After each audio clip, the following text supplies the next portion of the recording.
You are listening to PastThink.com audiobook. Please like and subscribe, thank you. Chapter 25. Two cousins are subjected by witchcraft to the assaults of demons. And the magic jade meets an old acquaintance, while rather the worse for wear. We have seen how Crimson, after lying a long time a prey to confused and troubled thoughts, at last dozed off to sleep, and how later, when Cao Xueqin grabbed at her, she turned and fled, only to stumble and fall on the threshold of her room. At that point she woke in bed and discovered that she had been dreaming. She did not get to sleep again after that, but lay tossing restlessly throughout the night. When daylight came at last, she got up, and shortly after was joined by the other maids who shared with her the early morning duties of sweeping the rooms and courtyards and fetching water for the others' washing. Crimson's own toilet was a simple one, a brief look in the mirror while she coiled her hair, a quick wash, and she was ready to join the others in their sweeping.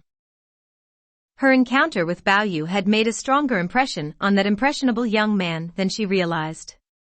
He had even thought of asking for her by name to wait upon him, but hesitated, partly from fear of offending Aroma, and the rest, and partly because he did not know what she was really like and dreaded the unpleasantness of sending her away again if she proved unsatisfactory. The question still preoccupied him when he woke that morning. He rose quite early and sat musing silently on his own, making no effort to begin his toilet. In a little while the paper-covered shutters were removed, and he was able to see clearly through the silken gauze of the casement into the courtyard outside. He could see several girls there sweeping, all of them heavily made up, and with flowers and ornaments in their hair, but no sign of the quiet, neat girl of the day before. He went outside in his slippers to look around, pretending that he had gone out to inspect the flowers. He could see someone leaning on the balustrade in the southwest corner of the cloister-like covered walk, but she was half hidden by the crabapple tree, and he could not make out who it was. He approached and looked more closely. It was she, yesterday's girl, standing there on her own, apparently lost in thought. He was a little shy of addressing her at that particular moment, and was still hesitating when Emerald came up and asked him to come in and wash. He had to go in again without having spoken to her. While Crimson stood there musing, she suddenly became aware that Aroma was beckoning to her, and hurried up to see what she wanted. "Our spittoon is broken," Aroma said. "Can you go to Miss Lin's and ask them if they will lend us one until we can get a replacement?" Crimson hurried off in the direction of the Naiad's house. When she got to Green Haze Bridge, she stopped a moment to look around. She noticed that cloth screens had been set up all along the side of the artificial hill, and remembered that this was the day on which the workmen were coming into the garden to plant trees. She could just make out a knot of workmen digging a hole in the distance and Cao Xueqin sitting on some rocks supervising them. She would have liked to go over, but did not quite dare, and having collected the spittoon, returned, in very low spirits, and lay down in her own room to brood. The others all assumed that she must be feeling unwell, and took no notice. Next day was the birthday of Wang Ziding's lady. A message had already been received from that quarter inviting grandmother Jia and Lady Wang to spend the day with her. Lady Wang would have liked to go but felt unable, even though the invitation was from her brother's wife, because she could see that grandmother Jia did not want to. Wang Ziding's other sister, Aunt Shui, went instead, together with his niece Shifeng, Bao Chai, Bao Yu and the three Jia girls. They did not return until the evening. Not long before they returned, Jia Huan got back from school, and Lady Wang gave him the task of copying out the text of that prolonger of life, and highly efficacious prophylactic against sickness and misfortune, the Therny of the Immaculate Diamond. He seated himself on Lady Wang's Kong, called for a candle to be lit, and, with a great deal of self-important fuss, began his copying, 1 minute calling for Saint-Cloud to pour him tea, the next requiring Silver to trim the wick of his candle, and shortly after that informing Golden that she was standing in his light. The maids all hated Jia Huan and took no notice, all, that is, except Sunset, who had always had a soft spot for him. She poured him a cup of tea and, observing that Lady Wang was engaged in conversation with someone elsewhere in the apartment, quietly counseled some restraint. "Try not to throw your weight about so," she said. "It's silly to put people's backs up." Jia Huan scowled angrily. I know what I'm doing, he said. Don't talk to me like a child. You're friends with Bao Yu nowadays, aren't you? You don't like me anymore. I know. I've watched you both. Sunset clenched her teeth. She stabbed the air above his head with her finger. You ungrateful thing. You're like the dog that bit Lu Dongbin. You don't know a friend when you see one. They were still exchanging words when Shifeng came in, having just got back from the birthday party. Lady Wang wanted to know about the other ladies who had been invited, whether the place had been any good, and what sort of things they had had to eat and drink.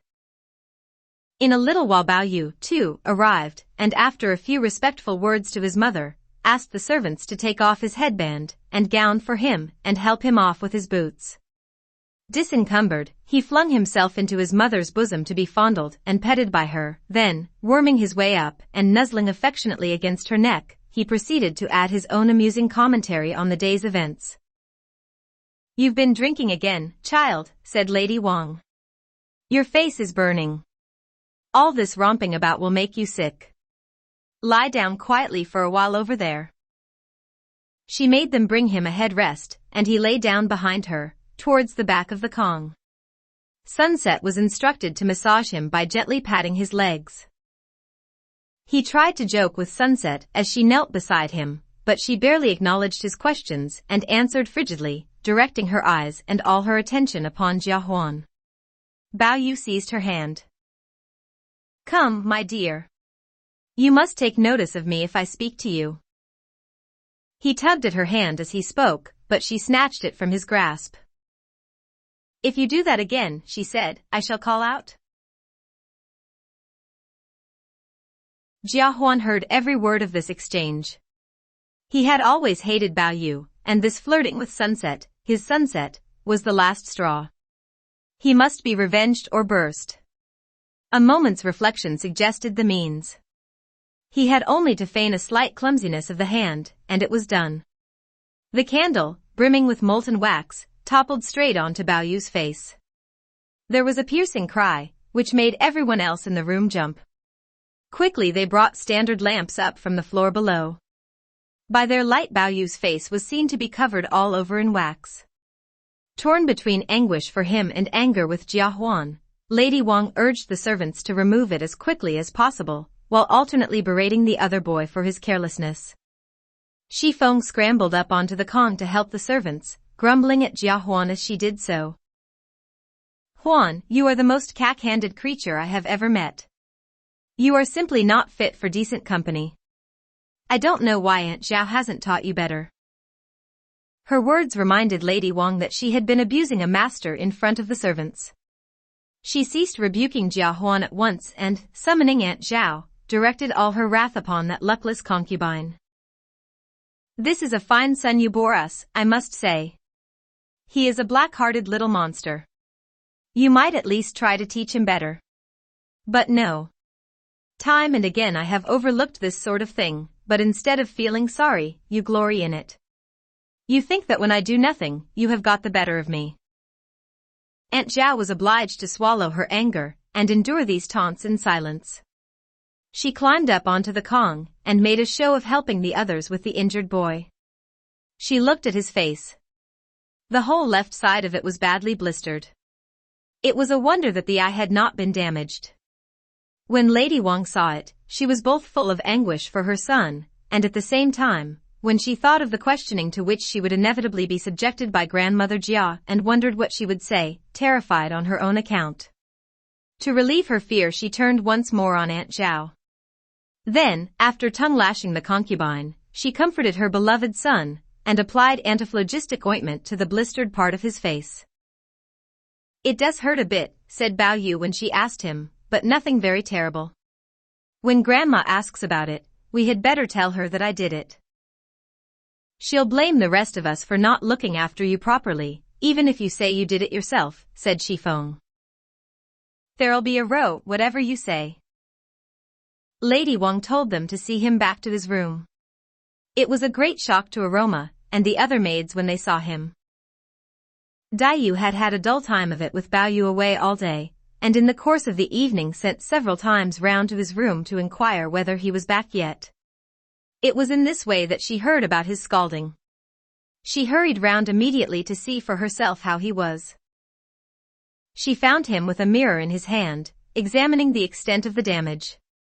The entire left side of his face was thickly plastered with ointment, from which she deduced that the injury must be a serious one. But when she approached him to look closer, he averted his head and waved her away. He knew how squeamish she was, and feared that the sight of it would upset her. Yu, for her parts, was sufficiently aware of her own weakness not to insist on looking. She merely asked him whether it hurt very badly. "Not so bad as all that," said Yu. "A couple of days, and it will probably be all right again." Yu sat with him a little longer, and then went back to her room. Next day Yu had to see grandmother Jia. Although he told her that he had burned himself through his own carelessness, the old lady, as had been predicted, berated his attendants for having allowed the accident to happen. Another day went by, and Yu's godmother, old Mother Ma, called round. Mother Ma was a wise woman. Her special relationship with Yu had been arranged in his infancy to ensure him the protection of her powers. She was shocked by her godson's appearance and, on being informed of the cause, shook her head and tooted sympathetically. She made a few signs over his face with her fingers, muttering some gibberish as she did so, after which she assured them that he would soon be better. The malignant aura that had caused the accident was of a transitory, impermanent nature. She turned to grandmother Jia. "Bless you, my lucky lady. Bless you, dearie. You don't know a half of the unseen harms and dangers the scripture tells us of. All the sons of princes and great folks, the moment they begin to grow up, are followed round everywhere they go by troops of invisible little imps, spiteful little creatures who nip them and pinch them whenever they can. Sometimes they knock the rice bowl from their hands when they're eating. Sometimes they push them over when they are walking. It's on account of these creatures that so many young gentlemen of good family don't live to make old bones." Grandmother Jia was anxious to know if the afflicted person could be freed from these unwelcome attentions. "Easily," said Mother Ma. "By doing good works. Giving a bit more to charity on the young person's behalf. There is another way, though. According to what the scripture says, there's a bodhisattva of universal light living in the paradise of the West who spends his time lighting up the dark places where these evil spirits lurk, and if any believer, male or female, will make offerings to that bodhisattva in a proper spirit of devoutness, he will grant their children and grandchildren his holy peace, and protect them from possession by devils, and from the powers of darkness." "What sort of offerings do you make to this bodhisattva?" Grandmother Jia asked her. "Nothing very special. Apart from the usual incense offerings, we take a few pounds of sesame oil each day, and make what we call a sea of light by burning wicks in it. We believe that this sea of light is the transubstantial body of the bodhisattva. It has to be kept burning night and day, and never allowed to go out." "How much oil does it take to keep it burning for one whole day and night?" said Grandmother Jia. "I should like to do this for the boy." "There's no fixed amount," said Mother Ma. "We leave it to our clients to decide how much they want to give. There are several members of the aristocracy among those I do this service for. Let's see. There's the Prince of Anan's lady. She's my biggest subscriber. Her subscription is for 48 pounds of oil and a pound of lamp wicks a day. Her sea of light is pretty nearly as big as a cistern. Then there's the Marquis of Jinxiang's lady, 20 pounds of oil a day. Oh, and there's some pays for 10 pounds a day, some for 8 pounds, 3 pounds, 5 pounds, all sorts. All of them I keep their seas of light burning for them, back at my house." Grandmother Jia nodded thoughtfully. "One thing I should mention," said Mother Ma, observing the thoughtfulness. "If the offering is for an older person, a mother or father, say, it doesn't matter how much you subscribe, but if it's an older person making it for a younger one, like as it may be your ladyship for Yu, you don't want to subscribe too much, or it would overload his luck and have the opposite effect. In the case of your ladyship subscribing for Yu, I should suggest between 5 and 7 pounds a day." Make it £5 a day, then, said Grandmother Jia. We'll work out the total, and send you a month's supply every month. Amitabha, merciful Buddha. Bless his holy name, said Mother Ma. As a further precaution, Grandmother Jia called in some of Bao Yu's maids, and told them that in future whenever Bao Yu went out anywhere his pages were to be provided with several strings of cash to give as alms to any itinerant monks or priests or any poor or afflicted persons they might meet upon the way. After seeing Grandmother Jia, Mother Ma drifted round the mansion calling at various other apartments. Presently she came to Aunt Zhao's room. After they had exchanged greetings, Aunt Zhao told her little servant to pour the old woman a cup of tea. Aunt Zhao was pasting pieces of cloth together for soling shoes with, and Mother Ma observed that the kong around her was piled with miscellaneous remnants of material. I'm looking for something to make a pair of uppers out of, dearie, said Mother Ma. I suppose you haven't got an old bit of silk, or an old bit of satin that would do. It doesn't matter about the color. Aunt Zhao heaved a long-suffering sigh. Take a look at this lot. You won't find anything much worth having here. Nothing worth having in this family ever comes my way. But you're welcome to pick out a couple of pieces, if you don't mind the poor quality. Mother Ma rummaged around in the heap, and having picked out several pieces, stuffed them into her sleeve. I sent someone round to you the other day with 500 cash to pay for an offering to the medicine Buddha, said Aunt Zhao. Have you managed to make it yet? Oh yes. That was done days ago. Holy name, said Aunt Zhao. I'd do it oftener if things were a bit easier, but you know the saying, my heart is willing but my purse is lean. Don't you worry about that, said Mother Ma. You only have to hold out a few more years. When your Huan has grown up and got himself a job in the service, you'll be able to afford all the good works you want. Aunt Zhao made a scornful sound in her nose. HFN. Let's not talk about it. It'll be no different then from what it is now. Huan and I will never be able to compete with the other one. It's like the heavenly dragon appearing when he comes on the scene. Mind you, I don't hold it against the child. He's a good-looking boy, is Bao Yu, and you can understand the grown-ups being silly about him. No, this is the one I can't stand. As she uttered the word this, she held up 2 fingers. Mother Ma guessed her meaning. Number 2, the younger of the Rong Mansion's 2 daughters-in-law. You mean Mrs. Lien, she said. Aunt Zhao's face assumed an expression of terror. Motioning agitatedly to the other to remain silent, she got up, went to the door, raised the door blind, looked around, and having satisfied herself that there were no eavesdroppers, came back and sat down again, her face close to Mother Ma's. She's a dreadful person, dreadful. If that woman doesn't end up by carrying off every stick of property belonging to this family to line her own nest with, my name's not Zhao. Mother Ma sensed interesting possibilities in this conversation, and was quick to explore them. It doesn't need you to tell me that, she said. You surely don't think I haven't noticed that? I've often wondered why you all let her get away with it, though I suppose it's probably just as well you do. My dear good woman, said Aunt Zhao, we've no choice but to let her get away with it. Who would ever have the nerve to stand up to her? Well, said Mother Ma, I don't want to seem a troublemaker, but if you don't mind my saying so, you do all seem to have acted a bit helpless about her, not that I'm blaming you, mind. But I mean to say, even if you daren't stand up to her openly, there are things you could do in secret. I'm surprised you haven't thought of it before. To Aunt Zhao the words seemed to contain a hidden promise. She concealed her pleasure. What do you mean, things we could do in secret, she said. I'm willing enough to do them, it's just that I've never met anyone who could tell me how. If you would show me the way, I'd pay you. I'd pay a lot. Mother Ma could see that they understood each other, but she was taking no chances. Holy name. Don't ask me about things like that. I don't touch that kind of business. No, no, no. That's wicked. There you are, said Aunt Zhao. That's all the help I ever get. And I thought you were such a kind person, always helping those in trouble. Are you prepared to stand by and watch me and my Huan being made mincemeat of by that scheming woman? I suppose it's because you think I wouldn't pay you.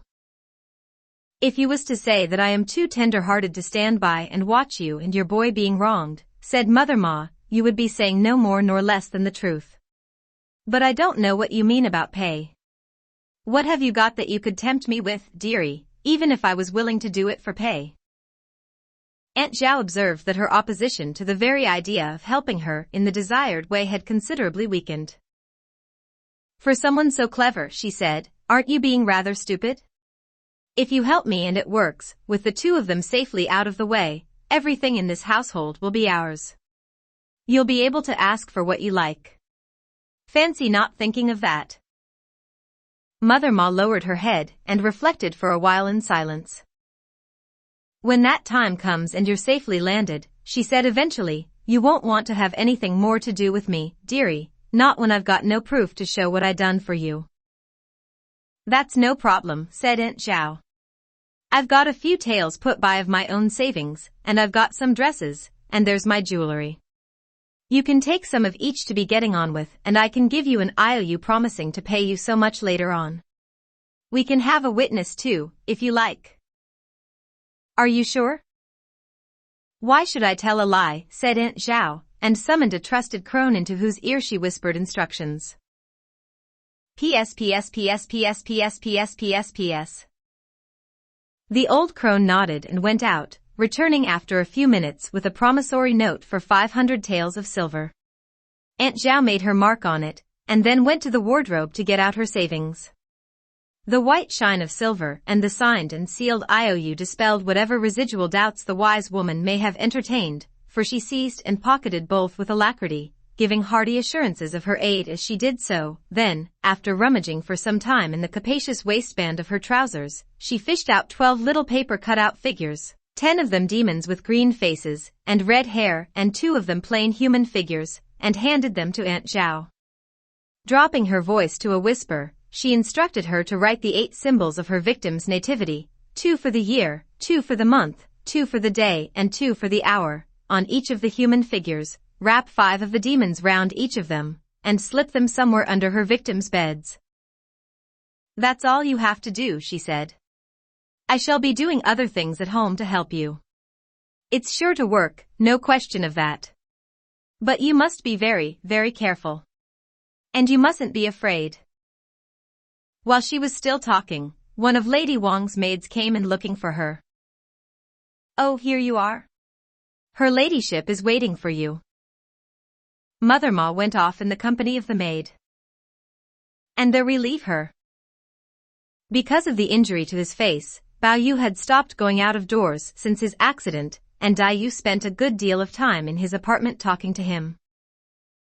One morning after lunch she had settled down to read, but after a couple of chapters grew bored with the book, and did some sewing instead with the maids Nightingale and Snow Goose. When that, too, became boring, she stood for a while leaning against the doorway, vacantly looking out. The young bamboo shoots were just breaking through in the forecourt, and after inspecting them, she drifted out into the garden. Everywhere the flowers were blooming, the birds were singing, and the water splashed and tinkled, but not a human soul was to be seen. Almost without thinking where she was going, she made her way to the House of Green Delights. A group of maids had fetched some water from the well, and were watching the white eyes in the gallery giving themselves a bath. A sound of laughter came from inside the house.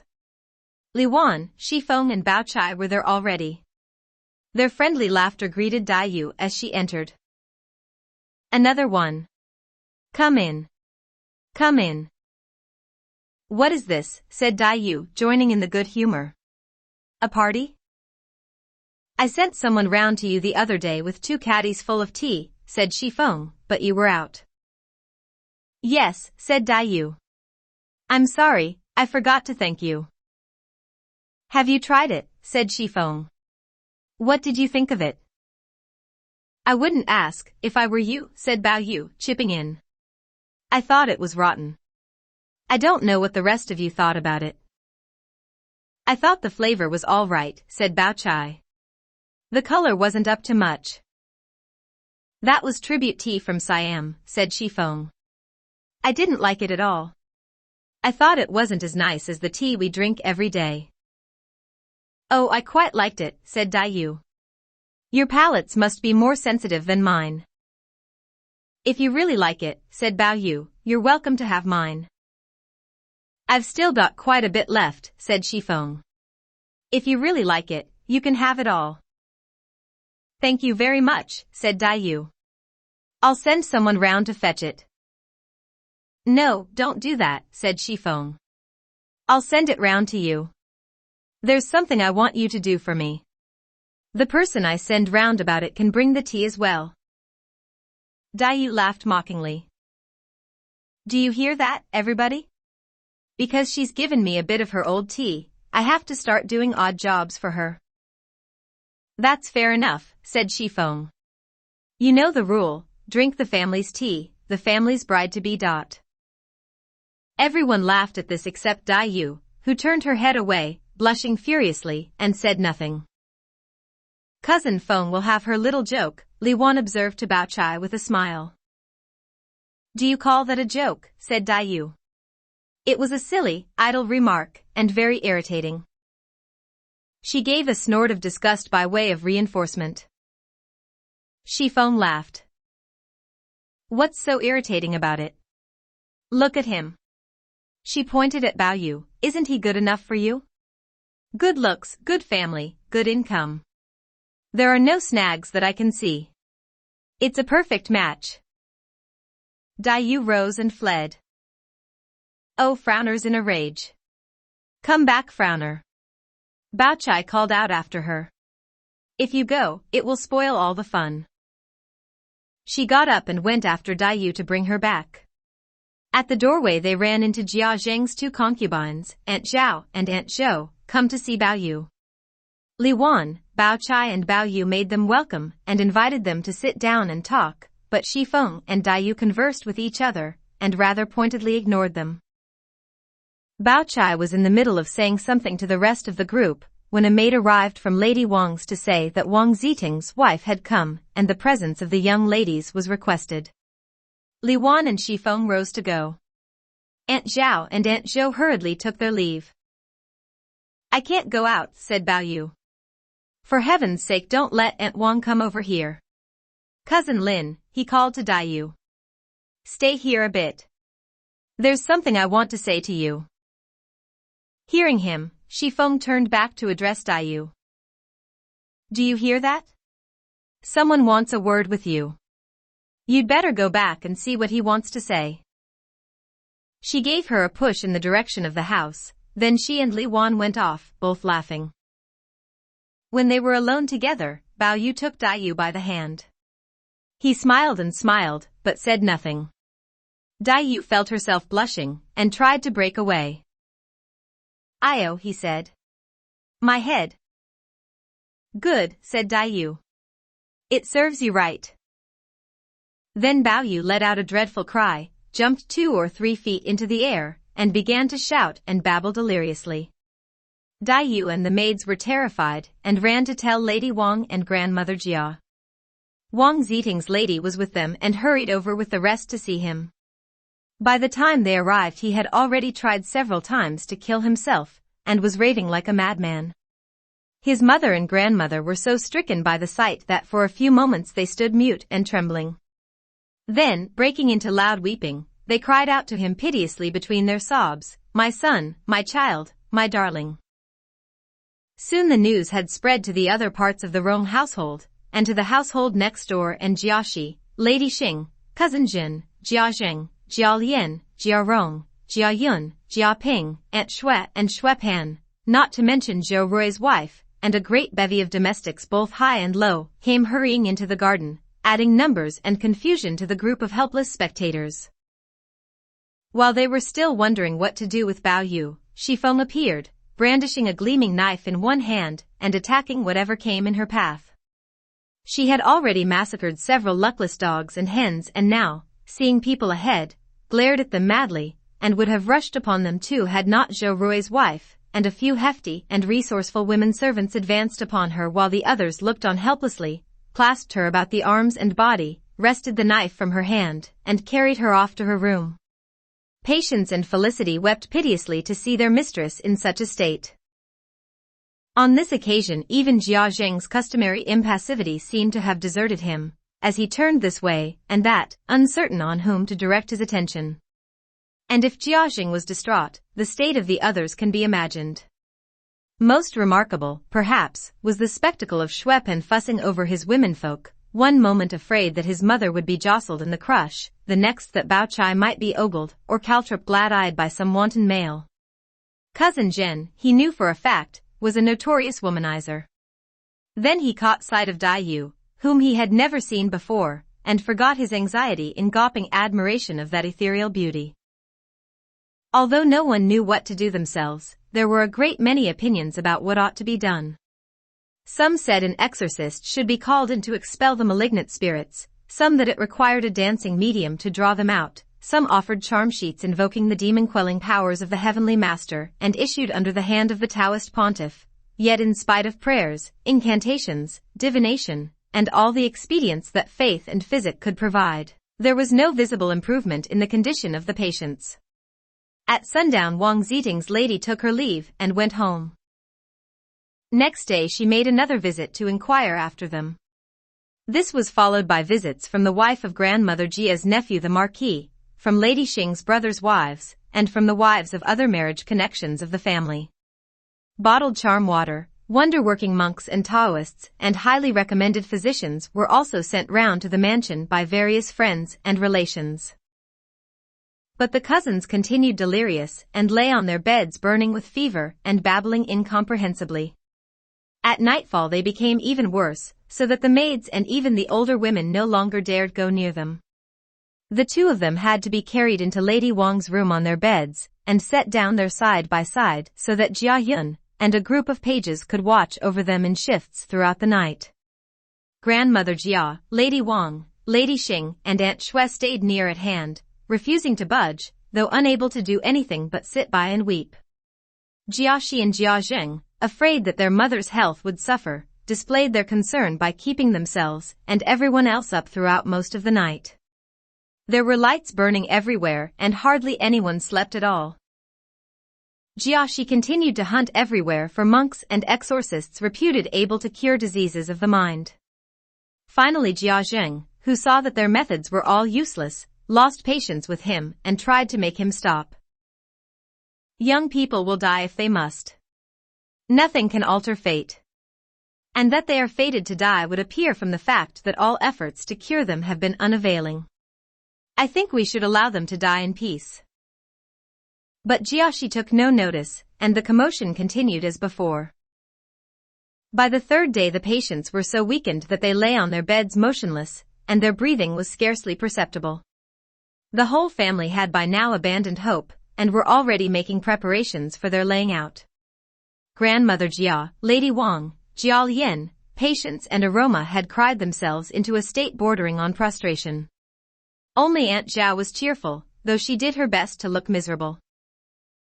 Early on the fourth day Bao Yu suddenly opened his eyes wide and spoke to Grandmother Jia. From now on I can no longer stay in this family. You must get my things ready and let me go. To the old lady the words were a tearing of heart from body, but Aunt Zhao, who also heard them, had the temerity to urge their acceptance. Your ladyship shouldn't take it so hard. It's already all up with the boy. We should be getting his grave clothes ready so that he can go in peace. It will be better that way. If we won't let him go now, when he's ready, it will only make more suffering for him in the world to come. She would have gone on, but Grandmother Jia spat in her face. No empty gesture, it was a full gob of spittle. Evil woman. May your tongue rot. How do you know it's all up with him? You want him to die, don't you? But if you think you will gain by his death, you must be dreaming, because if he does die, I shall hold you responsible. It's your spiteful meddling that has forced him to do all this studying. You have reduced the poor child to such a state that the mere sight of his father makes him more scared than a mouse with the cat after it. You have done this, you and the others of your kind. And now I suppose, if you succeed in murdering him, you will be satisfied. But don't imagine you will escape me, any of you." She railed and wept. Jiaxing was close at hand while she was saying all this, and was deeply distressed by it. Peremptorily dismissing the concubine, he tried to calm his mother, and reasoned against the injustice of her charges. It was unfortunate that just at that moment a servant should have come in to announce that the 2 coffins that had been ordered were now ready. The words were as oil upon fire. The old lady blazed. "Who gave orders for those coffins to be made? Where is the man who made them? Go and get the man who made those coffins. Flog him to death." Suddenly, as she raged and stormed, the faint tock-tock of a holy man's wooden fish was heard upon the air, and a high monotone chant that kept time with the beat. Nama Ami Tabiache Bodhi Sattva. Merci I full deliverer. All afflicted and tormented. All attacked by evil spirits. All demoniac pssi sion. I cure. I cure. I cure. Grandmother Jia and Lady Wang at once sent someone into the street to see who it was. The source of the chanting proved to be a disreputable-looking Buddhist monk. Stone describes him in the following quatrain. A bottle nose he had and shaggy brows, through which peeped eyes that twinkled like bright stars. His robe was patched and torn, his feet straw-shod. His unclean pate blotched with unsightly scars. He was accompanied by a lame Taoist, for whom a similar quatrain has been supplied by our poetical Stone. Up, down he hopped on his unequal legs. From mud and puddle not a stitch left dry. Yet, if you asked him where his dwelling was, westward of paradise he would reply. Jiaxing had them invited in and asked them what monastery they were from. The monk was genially dismissive. There is no need for your worship to waste time on formalities. Suffice it to say that I heard you had sickness in this house, and have come to cure it. 2 members of this family have, indeed, fallen victims to some kind of witchcraft, said Jiaxing. Might one inquire what charm you intend to cure them with? Charm? The monk laughed. You already possess in your own house a precious object capable of curing them. What other charm is necessary? Jiaxing gave a start. To be sure. My son was born with a piece of jade whose inscription makes some such claim, dispels the harms of witchcraft. But as you see, it does not appear to possess the power it lays claim to. That is because the world and its temptations have confused it, said the monk. It certainly used to have the power. If you will have the goodness to fetch it for me, and allow me to hold it in my hand, and say a wee prayer over it, I think I can undertake to bring the power back again. Jiaxing took the magic jade from Bao Yu's neck and handed it to the monk, who held it on the palm of his hand and addressed it with a sigh. 13 years, old friend, since we first met under Green Sickness Peak. Time certainly flies. But you have not finished with this world yet, you know. Dear, dear, dear. You aren't the stone you were, are you? Time was you lived in perfect liberty. Your heart alike from joy and sorrow free. Till, by the smelter's alchemy transformed, into the world you came to purchase misery. By the by, I am sorry you have been having such a disagreeable experience these last few days. Vain sensual joys the jade's sheen have besmirched. The poor bird droops, in its close prison perched. From drunken dreaming one day you'll recover. Then, when all debts are paid, the play will soon be over. When the monk had finished apostrophizing the stone, he rubbed it and polished it between his hands, and muttered some strange-sounding words over it. There. Its power has now been restored. He handed it back to Jiaxing. But you must be careful that it does not become contaminated again. Hang it above the threshold of the bedroom, and let no women apart from the patient's own mother and grandmother go inside. If you will do that, I can guarantee a complete recovery in 33 days. Jiajing would have liked to detain the monk for tea and offer him some remuneration, but he and the Taoist slipped quietly away and could not be traced. The monk's directions were scrupulously followed. Lady Wang guarded the doorway in person and prevented any unauthorized person from getting into the bedroom. By evening the sufferers had regained consciousness and said they were hungry.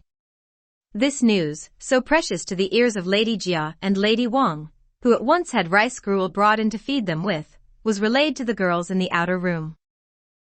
Bless his holy name. Dai murmured fervently. Bao Chai laughed, but said nothing. The others were mystified. Why do you laugh, Cousin Bao? Shi Chun asked her. I was thinking how busy he of the holy name must be, Bao Chai said. Apart from working for the salvation of all sentient beings, he has to protect the sick and hasten their recovery, not to mention watching over plighted couples to make sure that they marry and live happily ever after. What a lot he has to keep him busy. Don't you find the thought rather amusing? Dai affected scorn, but was blushing hotly.